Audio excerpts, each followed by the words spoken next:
Islamic Brotherhood Television.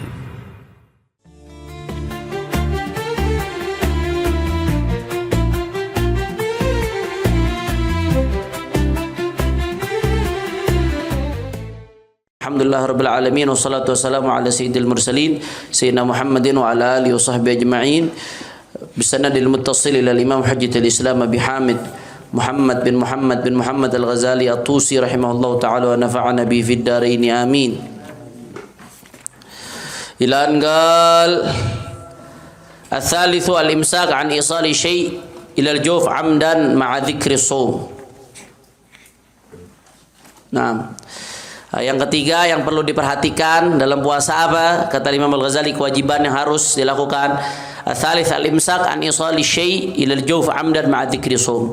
Menahan diri dari menyampaikan sesuatu, memasukkan sesuatu ila al-jawf, kepada jawf.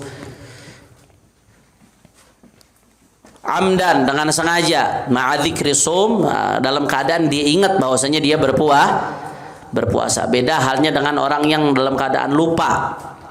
Orang yang dalam keadaan lupa, batal nggak puasanya? Nggak batal. Lagi setengah hari puasa, lupa. Kalau dia lagi puasa, akhirnya makan nasi uduk, udah sebakul, udah minum, baru ingat kalau dia puasa. Maka batal nggak puasanya? Nggak batal. Wasawan kan qalilau katsir. Baik sedikit mau banyak, kalau lupa nggak batal puasa. Benar-benar lupa ya, bukan dilupa-lupain ya. Jangan lupa-lupain. Nah, kata Nabi SAW, inna ma'atamahullahu wa saqah. Orang yang lupa itu ya bonus dari Allah. Allah kasih makan minum. Orang lagi puasa lupa, dapat bonus dari Allah Subhanahu wa taala. Allah kasih dia makan dan minum berarti. Nah, al-imsak an isali syai'. Ini menahan diri dari memasukkan sesuatu ke jawf. Nah, yang lebih tepat lagi ibaratnya ithaf sadah. Coba dicatat. Jadi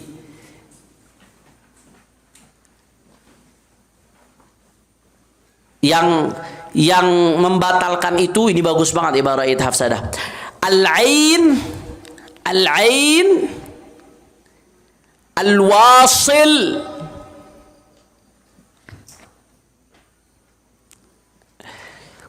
al-ainu al-wasilu min al-zahiri ila al-batini fi manfadhin maftuh. Al-ainu al-wasilu min al-zahiri ila al-batini fi manfadhin maftuh. Ain, dia harus ain. Ain itu apa? Ma yura bil ain, atau makana mahsusan, sesuatu yang terlihat dengan mata atau yang punya zat dia. Sesuatu yang kasat mata, yang punya zat. Beda halnya sesuatu yang nggak kasat mata, yang punya zat, yang punya athar. Beda halnya dengan sesuatu yang nggak kasat mata. Contohnya apa? Contohnya harumnya minyak wangi, misalkan. Kita nyium harumnya minyak wangi ketika puasa, batal atau tidak? Batal nggak? Itu baunya sampai masuk ke otak, batal nggak? Kenapa? Karena bukan ain. Dia bukan ain. Al-wasil min al-zahir ila al-batin, yang masuk dari zahir kepada batin. Zahir batin di sini kalau untuk hidung yang disebut zahir itu adalah khayshum, sepanjang tulang hidung. Sepanjang tulang hidung ini adalah masih zahir. Kalau udah masuk ke lubang yang di dalam nih, yang kalau ente nyeruput air kadang-kadang sampai panas. Nah, kalau yang panas itu namanya udah batin. Kalau sepanjang tulang batang hidung ini masih disebut zahir. Jadi kalau ada orang ngupil, kan kalau zaman dulu anak kecil temennya puasa ngupil, ngupil lo, batal lo, ngupil lo. Ada nggak yang begitu? Ngupil batal nggak? Nggak batal. Kenapa? Karena masih zahir. Hati itu ngupilnya agak dalam dikit, nggak batal. Kenapa? Karena masih zahir. Faham tuh? Nah, yang udah batal itu minadh zahir ilal batin. Kalau udah sampai ke batinnya itu sampai tulang yang kalau bagus keterangan dari Buya Yahya tuh dengar, yang sekiranya kalau dia nyeruput air tuh udah sampai panas. Nah, itu tuh batin tuh masuknya tuh, yang panas tuh. Tapi kalau selama masih batang hidung itu masih zahir. Kalau mulut mana zahir batinnya? Kalau mulut itu makhraj kha Catat, makhraj kha itu adalah zahir. Makhraj kha itu adalah zahir. Makanya kemarin ada dokter nanya ke Anda, Habib, bagaimana hukumnya, dokter spesialis yang nanganin corona nanya, bagaimana hukumnya Beb kalau orang lagi puasa periksa buat corona, tapi periksaannya Beb dimasukin kapas sampai ke sebelum amandel. Sebelum amandel. Makhraj kha di mana? Kha. Berarti pas amandel kan? Kha. Dimasukinnya sampai sebelum amandel, Beb, kapas itu dimasukin ke situ buat ngambil ludah yang ada di situ. Batal nggak berarti puasanya? Batal nggak? Kok ragu-ragu, batal nggak? Kenapa? Karena masih zahir. Yang batin makhraj apa, Beb? Ha besar. Ha itu adalah batin. Itu sepakat ulama, ha itu batin. Kalau ha itu di atasnya ha. Ha itu di atasnya ha, di bawahnya kha. Ha di atasnya ha, di bawah kha. Kalau ha ulama khilaf. Ha ulama khilaf. Sebagian ulama menganggap ha itu masih bagian dari zahir, tapi sebagian lagi menganggap ha itu adalah bagian dari batin. Paham tuh?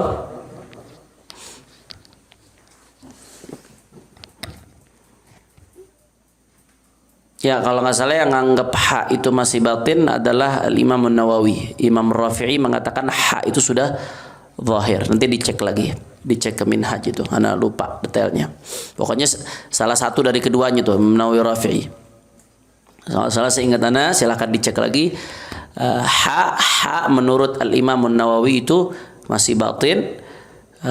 Kalau sudah batin, kalau menurut Imam Rafi'i ha itu masih zahir. Masih zahir, na'am. Ha yang batin menurut Rafi'i. Kenapa kok syariat patokannya pakai ha atau kha? Karena kalau ha kha itu gampang, orang tinggal ngetes ha kha ha ha kha ha. Langsung kan kita begitu ngetes kita tahu tuh ada di mana tuh letaknya. Kalau di letak syariat patokannya rongga tenggorokan. Nah, kalau bukan dokter nggak tahu ada di mana posisinya. Nah, syariat itu ngasih patokan-patokan yang zahir yang bisa difahami oleh semua orang. Paham dong? Nah, jadi al-ain al-wasil min adh-dhahir ila al-batin. Nah, batin ini yang di sini yang dimaksud batin adalah jauf. Rongga terbuka. Makanya kalau bahasanya fuqaha, usulu ainin ila ma yusamma jaufan min manfadhin maftuh. Usulu ainin ila ma yusamma jaufan min manfadhin maftuh. Masuknya ain, sesuatu yang masih berupa ain, ila ma yusamma jaufan, dengan yang dinamakan jauf. Jauf di sini maksudnya adalah batin. Jauf itu apa aja? Yang dimaksud jauf, otak. Otak ini masuk kategori jauf. Otak, al-dimagh itu masuk kategori jauf. Makanya kalau ada orang masukin obat dari hidung ke otak, ada obat yang dari hidung tuh langsung ke otak. Nah, itu batal puasanya. Kenapa? Karena masuk dari manfaat maftuh kepada jauf. Termasuk yang jauf juga apa? Tenggorokan, halak. Ini jauf. Halak wa mamarahu, sampai ke perut, sampai ke usus, sampai ke lambung, itu disebut jauf. Termasuk jauf juga apa? Menurut mu'tamad mazhab Syafi'i, al-mathanah. Al-mathanah itu adalah majma'ul baul, tempat keluar masuknya kencing, itu disebut jauf. Makanya menurut mu'tamad mazhab Syafi'i, kalau ada orang masuk, mohon maaf, laki-laki itu lubang kencingnya dimasukin obat ke dalam situ, batal nggak puasanya? Batal. Termasuk jauf juga apa? Dubur, dalam dubur. Makanya kalau orang lagi puasa pakai obat yang dimasukin ke dubur. Ada nggak obat masukin ke dubur? Ada, biasa obat ambeien tuh. Dimasukin ke dubur, begitu cara pakai obatnya. Batal nggak puasanya? Batal. Kenapa? Karena dia memasukkan ain ke dalam jauf. Mohon maaf, lagi puasa nih. Mohon maaf, ilmu harus disampaikan secara jelas. Paham dong? Ila ma yusamma jaufan. Ila ma yusamma jaufan. Jadi usulul ain ila ma yusamma jaufan. Min manfadhil maftuh. Masuknya dari mana? Dari manfadh yang maftuh. Manfaat maftuh dari lubang yang terbuka. Apa aja lubang terbuka? Lubang terbuka di tubuh manusia ada 5. Yang pertama, mulut. Mulut terbuka nggak? Ya, terbuka jelas. Yang kedua, hidung. Yang ketiga, telinga. Yang keempat, kubul. Yang kelima, dubur. Nah, catat tuh, manfaat maftuh ada 5. Jauf. Nah, manfaat maftuh itu ada 5. Mulut, hidung, telinga, kubul, dan dubur. Nah, tapi Imam Ghazali nanti berpendapat bahwasanya telinga nggak termasuk manfaat maftuh karena di telinga nggak ada urat yang menyampaikan ke otak atau ke perut menurut Imam Al-Ghazali. Ini Imam Ghazali khilafan di mu'tamad Syafi'i. Pendapat Imam Ghazali di sini beda dengan mu'tamadnya mazhab Syafi'i. Nah, makanya nanti beliau mengatakan memasukkan sesuatu ke udhun itu nggak batal. Nanti akan dijelaskan. Paham dong? Jadi dhabitnya yang membatalkan puasa apa? Pokoknya tadi al-ain al-wasil min al-zahir ila al-batin fi manfadhin maftuh amdan ma'a dzikri shaum. Walaupun nanti ada pengecualian tuh dalam masalah amdan, nanti akan kita jelaskan insyaallah.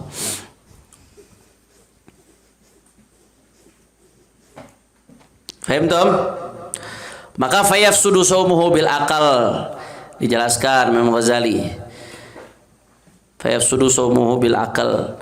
Maka rusaklah, batallah, yafsud itu rusak, batal. Shaumuhu puasanya dengan akal, makan. Batal. Tapi ada dalam fikih itu man akala nasian la yabtul shaumuhu. Barang siapa yang makan nasi enggak batal puasanya. Makan nasi puasa batal enggak? Makan nasi? Tapi kok di fikih dibilang man akala nasian la yabtul shaumuhu. Oh, lupa. Nasi di situ apa artinya? Lupa. Berarti kalau nasi bahasa Indonesia man akala nasian batala shaumuhu bil ijma'. Kalau nasinya bahasa Indonesia man akala tanda kutip nasian batala shaumuhu bil ijma'. Barang siapa yang makan nasi batala shaumuhu, batal puasanya bil ijma'. Orang Arab kadang-kadang bingung tuh. Ya akhi, ana bilang, man akala nasian batala shaumuhu bil ijma'. Kif kata dia? Akala nasian la yabtul. La. Indana fi Indonesia man akala nasian batala shaumuhu bil ijma'. Bingung, dah apa maksudnya? Dia apa? Nasi rus. Baru paham deh. Paham tom? Nah, jadi kalau nasinya bahasa Arab batal nggak? Nah, kalau nasinya bahasa Indonesia batal. Paham tuh? Nah, wa yafsud shaumuhu bil akal. Wasyurub, begitu juga minum. Wasu'ud, apa artinya su'ud? Su'ud itu memasukkan sesuatu ke otak melalui hidung. Obat kayak apa kayak itu disebut su'ud. Memasukkan sesuatu ke otak melalui hidung. Makanya ada orang yang na'udzubillah min dzalik pakai narkoba. Kalau dilihat di film-film tuh orang pakai sabu-sabu, biasanya ditaruh begitu, disedot pakai hidung. Itu masuknya ke mana tuh? Otak ngefly langsung. Hancur otaknya, rusak. Orang makan narkoba tuh rusak otaknya. Saraf ada putus. Na'udzubillah min dzalik, hancur masa depannya, segala macamnya hancur. Mudah-mudahan mereka-mereka yang sudah terlanjur dan menyesal Allah berikan kekuatan untuk melepaskan diri dari barang-barang haram itu. Wa yafsud shaumuhu bil akal wa syurub was-su'ud wal huknah. Nah, ini penting nih. Huknah. Huknah ini artinya huknah, kalau ente buka kamus. Huknah artinya adalah suntikan. Tapi huknah di sini maksudnya bukan suntik. Intabe. Ini pentingnya kita belajar dengan guru. Pentingnya kita belajar dengan sanad yang bersambung dalam pemahaman. Apa maksudnya huknah di situ? Nah, ini Dr. Zain Al-Idrus, Syekhna Dr. Zain Al-Idrus menjelaskan dalam kitabnya Ithaful Anam bi Ahkamis Shiyam. Huknah dalam kitab-kitab yang lama, ya seperti kitabnya Imam Ghazali gini, Yang dimaksud dengan huknah adalah huknah asy-syarijiyah. Tulis al-huknah asy-syarijiyah, yang dimaksud dengan huknah yang membatalkan di sini. Al-huknah asy-syarijiyah. Apa maksudnya huknah syarijiyah? Adalah memasukkan obat, dia sifatnya obatnya biasanya cair, dari lubang dubur ke perut. Dia biasanya ke usus besar, ke al-ama al-ghalidha, usus besar. Jadi obat yang dimasukkan dari lubang dubur ke usus besar. Itu yang dimaksud huknah di kitab-kitab fikih zaman dulu. Paham Tom? Jadi kalau ente baca huknah di kitabnya ulama zaman dulu, maksudnya bukan suntik. Kalau buka kamus, ente buka Google, huknah artinya suntik. Kacau nanti. Suntik hukumnya khilaf ulama. Huknah yang dimaksud di sini yang kata Imam Ghazali batal, yaitu obat yang dimasukkan dari lubang dubur ke usus besar. Sesuatu yang cair. Tujuannya apa? Tujuan untuk ngebersihin kotoran yang ada di dalam. Itu disebut huknah asy-syarijiyah. Itu yang dimaksud oleh Imam Al-Ghazali di sini. Nah, ini sepakat ulama Syafi'iyah, bahwasanya huknah yang model begini, yang model seperti ini membatalkan puasa. Faham Tom? Kenapa? Dhabitnya kembali ke tadi, karena dia memasukkan ain, sesuatu yang kasat mata, ilal jawf min manfadhin maftuh. Faham Tom? Pokoknya semua yang batalkan puasa kembalinya ke itu tuh definisi tadi. Muftirat usulul ain atau isalul ain ila ma yusamma jawfan min manfadhin maftuh.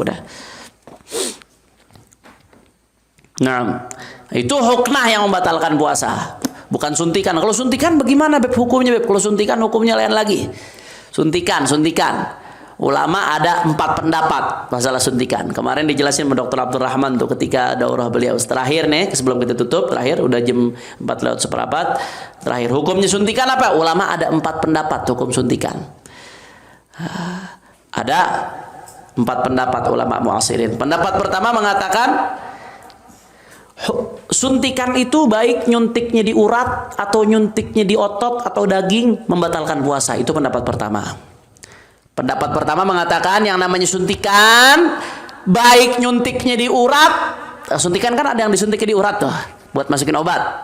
Ada yang nyuntiknya bukan di urat, di daging. Kayak suntikan buat di paha tuh. Itu kan nyuntiknya di daging biasanya.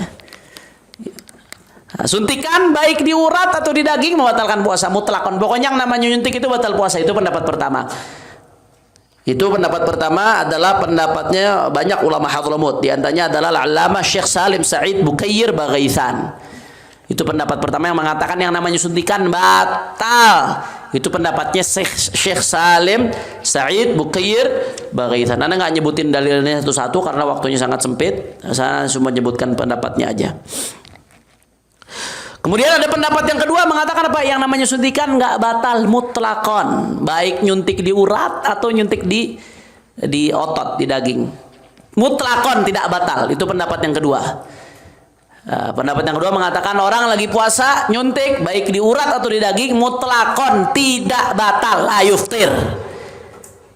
Pendapat yang kedua. Yang kedua ini pendapat siapa? Ini pendapatnya diantaranya adalah Syekh Mahmud Shaltut, ulama Azhar. Pendapatnya Dr. Hasan Hito yang punya Jamiah Imam Syafi'i di Cianjur, ulama besar itu. Pendapatnya Syekh Yusuf Qaradawi, boleh dicatat juga nama ulamanya. Pendapat Syekh Yusuf Qaradawi, pendapat Dr. Hasan Hito, pendapat Dr. Mahmud Shaltut, pendapatnya Syekh Abdullah Awad Bukayyir. Nah, pendapat yang kedua ini mengatakan pokoknya yang namanya suntikan itu ketika puasa tidak batal. Faham Tom? Yang pertama mengatakan batal mutlaqan, pendapatnya Syekh Salim Sa'id Bukayyir, Mufti Hadramut beliau itu.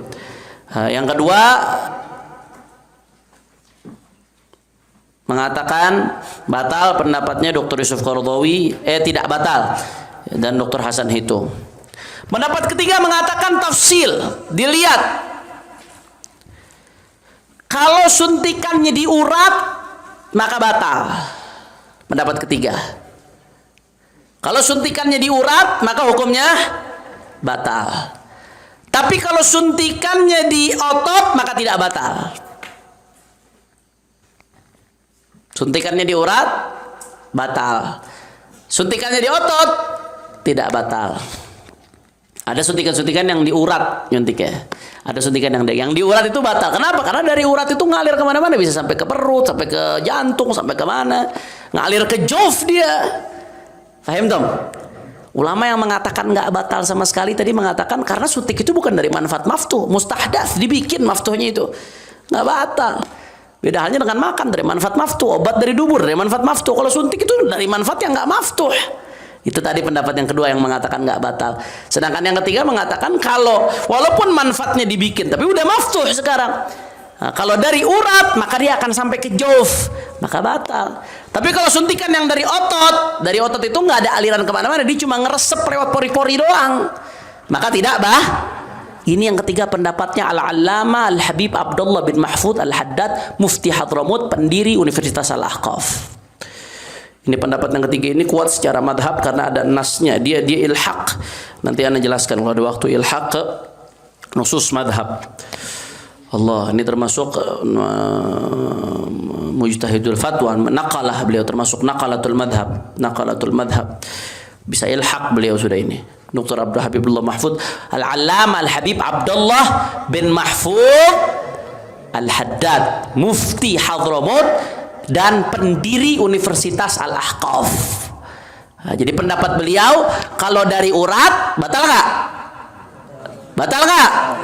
Batal. Kalau dari otot, nyuntiknya di otot nggak batal. Itu pendapat yang ketiga. Pendapat yang keempat mengatakan tergantung suntikannya buat apa. Mau dari nggak ada urusan, mau dari urat, mau dari otot nggak ada urusan. Tergantung suntikannya buat apa dulu. Kalau suntikannya buat obat nggak batal. Tapi kalau suntikannya suntik protein, suntik yang ngasih makanan ke dalam, itu hukumnya batal. Itu pendapatnya Qismul Ifta wal Buhuth bi Dairati Syu'un Al-Islamiyah Dubai, lembaga fatwa Dubai di Dubai, Uni Emirat Arab. Pendapat yang keempat mengatakan kalau suntikannya buat urusan obat nggak batal. Tapi kalau suntikannya untuk makanan atau gizi maka batal. Faham dong? Nah, itu pendapat yang keempat. Kira-kira jelas atau tidak? Ada berapa pendapat semuanya urusan suntikan? 4. Yang pertama, batal mutlakon, baik di urat ataupun di otot. Pendapatnya siapa itu? Syekh Salim Said Bukair, Mufti Hadramut. Kemudian yang kedua,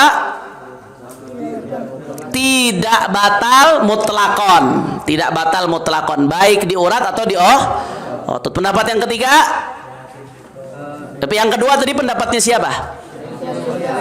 Syekh Mahmud Shaltut, Syekh Yusuf Qardawi, Dr. Hasan Hito. Pendapat yang kedua. Pendapat yang ketiga, tafsil, dilihat. Kalau ke urat nyunteknya batal. Kalau ke daging, itu pendapatnya siapa? Habib Abdullah bin Mahfud Al-Haddad. Pendapat yang keempat, tergantung, dilihat. Kalau untuk obat nggak batal, la yuftir. Kalau untuk makanan atau gizi batal. Ini pendapatnya siapa? Lembaga Fatwa Dubai. Wallahu a'lamu. Hari ini kita cuma baca satu baris doang, tapi insya Allah bermanfaat. Karena yang anak kasih tadi itu dobitnya. Kalau kita udah paham dobitnya, sisanya kita udah gampang. Patokannya seperti apa, sisanya udah gampang.